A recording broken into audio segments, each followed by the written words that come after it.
So for my final project for T430, I decided to do a video to sum up the sources that we used this year and talk about everything I learned from my interviews in relation to my experience and the things we learned in courses. I'm going to do it compartmentalized, kind of, where I do it one bit at a time, where I'll talk about the interviews I did with teachers and relate those to things we did, and then I'm going to talk about the four sources I am pulling from the course, and then finally I'll just talk about my experiences a little more if I didn't touch base enough throughout each one. So the first interview I did was with my placement instructor for my 400 level classes. I interviewed her and asked her various questions about AI and how she uses them and feels about them. One thing that I thought was interesting was when I asked her what she thought arts integration was. A quote from her was, it has to do with teaching music, art, and languages in school. What I thought was really interesting about that was that she incorporated languages into arts integration.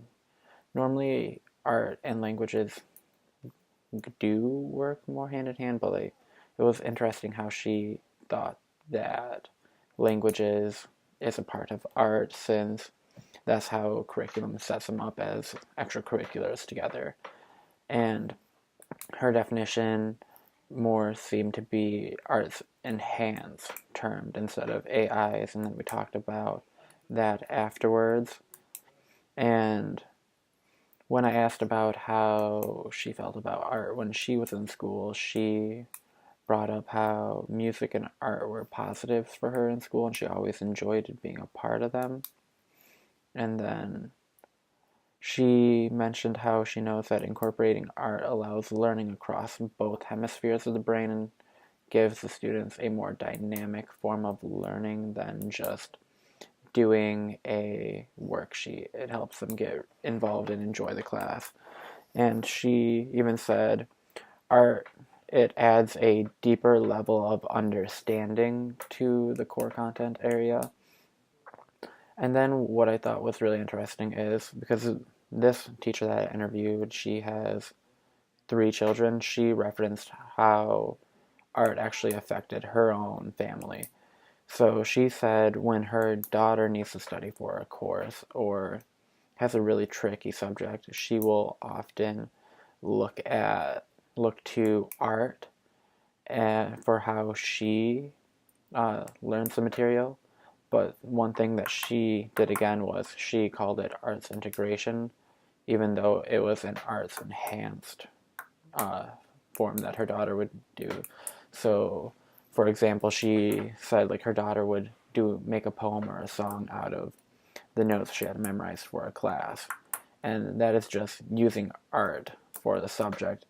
Her daughter wasn't learning how to make a song for studying. She was just using music to help augment her studying, increase her abilities. And the second teacher I chose to interview a new teacher because I wanted to get both sides, like new meat and old, like more experienced meat. So I interviewed my friend Megan, who is in her first year of teaching down in Houston, Texas.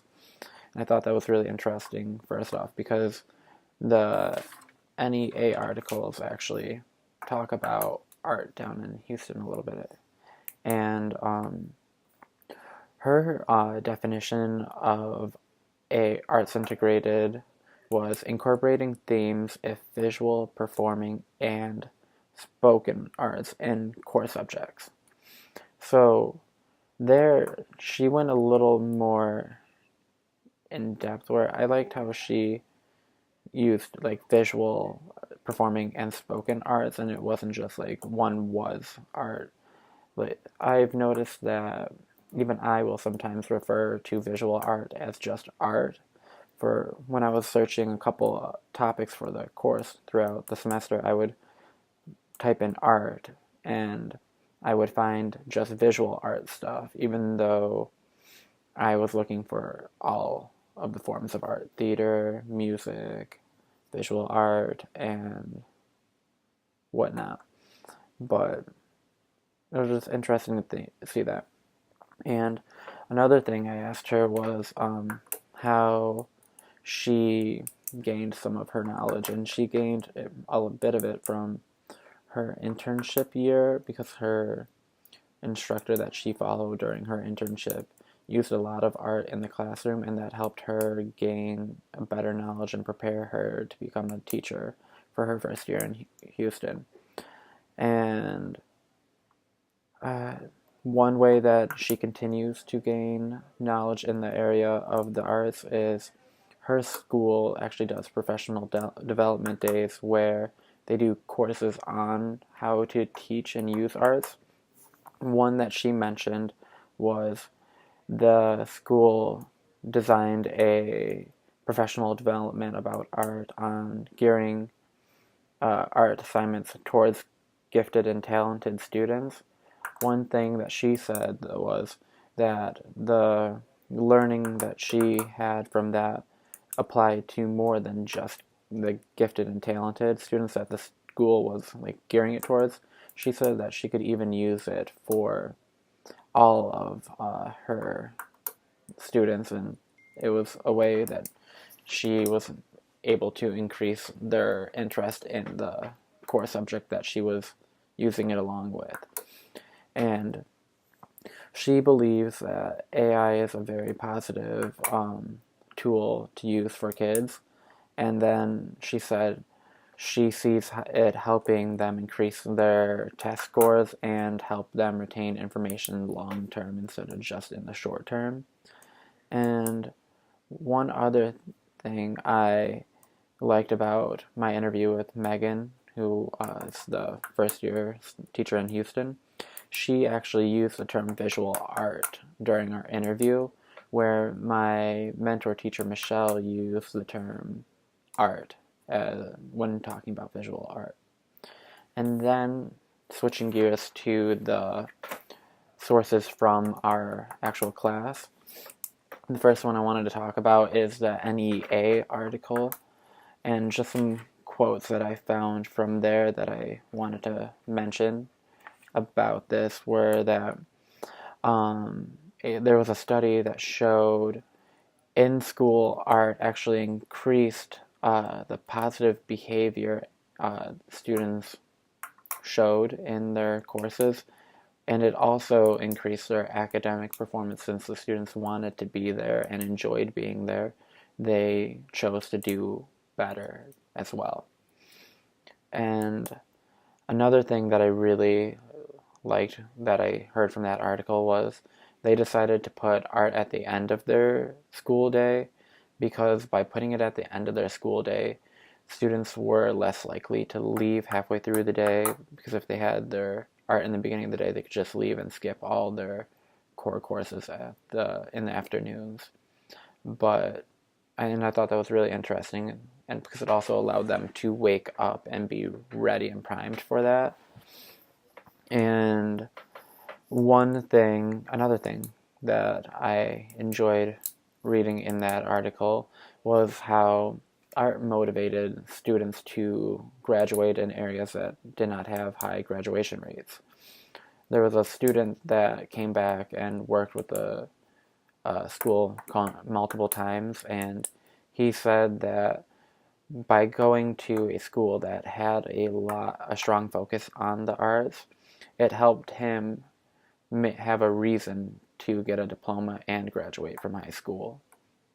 And the last thing I want to touch base on about the NEA article was how they talked about by actually doing art and having to do it every single day, go to your practices, go to rehearsals, do your performance, that discipline that art requires of their performers can spill over into academics, because someone that knows how to go to practice every single day, puts in the work every single day for practice, will be able to transfer that to putting in the time to study every single day for a subject that requires that, because they know that they need to put the time in to get the reward at the end.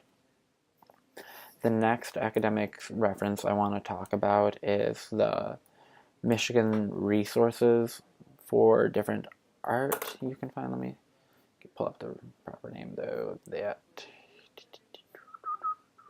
we go. Page 1. Oh, it's the Michigan Touring Directory. Yeah. So one thing the two art performers that stood out to me in that were the Compañeros de Flamenco and the amazing Clark, puppeteer slash magician. And for the Compañeros de Flamenco, I liked how they had a range for their expenses that the directory listed.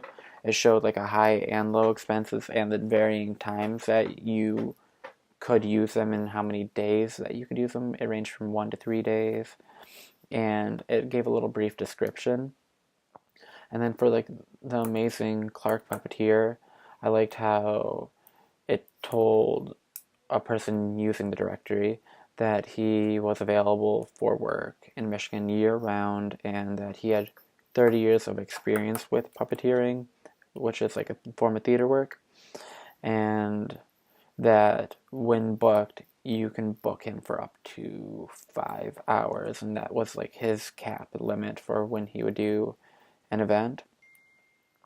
Those two really stood out to me, but I really loved how detailed the directory in whole was, because it would give you a contact information sheet telling you how to get in touch with this person either by email or phone.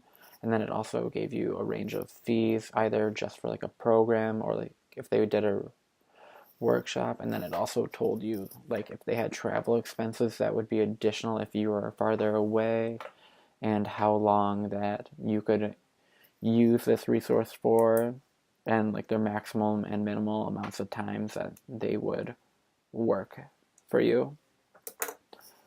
And I loved how it wasn't just separated into art, visual art, theater, and music and whatnot. They actually broke down music, for instance, into ethnic folk music. They had jazz, they had choral, they had chamber and orchestra, like, and then even band. Like, they broke down a simple element into many different ones, which I thought was really interesting about that directory. So it even catered more to what kind of art within that art form you wanted. And then lastly, for the sources, thirdly, for the sources that I'm going to be talking about from our course is the Arts Edge Kennedy Center website.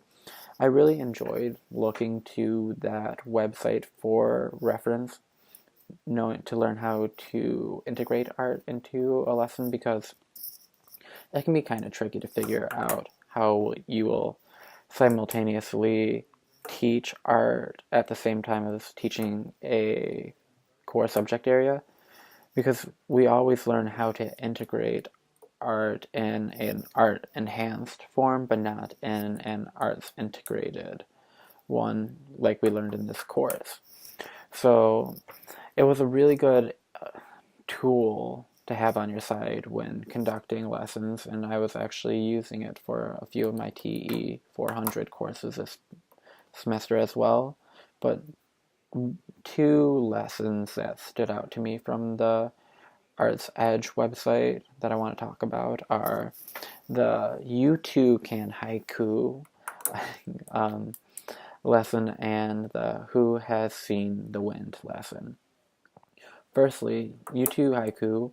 So they talked about how that was a poetry writing kind of art where it incorporated your language arts core subject area with writing, which is a form of visual art, and they I liked how they introduced haikus to the students, how they brought up how it's kind of poetry, but like you need to focus on a certain amount of syllables, and you needed to get your message across within that syllable constraint, and you couldn't go over. So I liked how they introduced the structure at the beginning, taught them how to create a haiku, and then um, did the core subject area for their language arts and incorporated that in there. And just briefly relating back to my own experiences as a student in school, I believe that haikus were the only time I pretty much ever had an arts integrated lesson, because haiku, since it's Japanese, you typically don't hear about it as a child and don't have an experience with it. So teachers would always have to reteach what is a haiku, how do you do a haiku, when they wanted to use a haiku for their lessons. So I thought that was a really cool and relatable experience for me. And then for Who Has Seen the Wind, that focused on bringing science and painting together. They looked at Van Gogh's visually appealing paintings where he like shows like the waves of the wind and like visualizes what wind is and the currents that flow through the skies. And they chose to focus in that lesson on the Beaufort scale, which I've never heard of before that, and I probably mispronounced his name. But that scale focuses on measuring wind speed. So the students were learning how wind can have different intensities and like go at different strengths, and that they were then able to paint using varying wind speeds, which was a really interesting uh, idea. And I think if I were to ever become a teacher, I would do that, although I just don't think that's for me exactly. And then the last source I want to talk about is the video we watched by Sir Ken Robinson. I've actually seen that video a couple times, and each time you can get something else out of it, but a few things that I really enjoyed about his video were, in my notes, I loved how he said art is a universal language, that, like, for instance, a visual art like a painting, it doesn't require words, so you don't need to decipher a language. You just have to look at it and gain an understanding of how it moves you and try to figure out how it moved the artist to be a part of that painting and create it. And another thing I really liked about that video was how he kept talking about some students needing to move, like, to learn, and how just diagnosing students as ADD or ADHD was kind of a hindrance for them, where some should just be told to go to a dance class or do something physical where they can exert that form of them, because that's how their body was and brains were built. They were meant to do that. Not everyone is meant to just sit down all day to learn. And some, hold on one moment. Some stuff that I really liked about his video as well was that he talks about how kids retain their learning more through art, and art has the ability, well, all of art has the ability to bring people together through openness, because when you're creating art, you are opening yourself up to the world and showing your uniqueness. So art has the ability to bring people's differences together by everyone opening up and showing their soul to each other, and then everyone accepting that, hopefully. um, And then also, again, he talked about how kids retain their learning more, which we also heard in the NEA article, as well as my friend Megan mentioning when I interviewed her. So finally, more just focusing on what I have to say about this project and the whole course. So the first and most major thing that I learned by being a part of this course was the actual definition for arts integration, because I always thought that arts integration meant by integrating art into a class or a subject, like how we use it in social studies and whatnot, because it's an integrative lesson in social studies if you are integrating other subjects into it. But art integration truly means integrating and, well, bringing art into another subject by teaching both that art subject and that core subject that the school stipulates. And I also enjoyed learning how much of an enjoyment and increase in graduation rates that incorporating art as a mandatory subject into schools allowed for students, and how they were more likely to succeed through the use of art.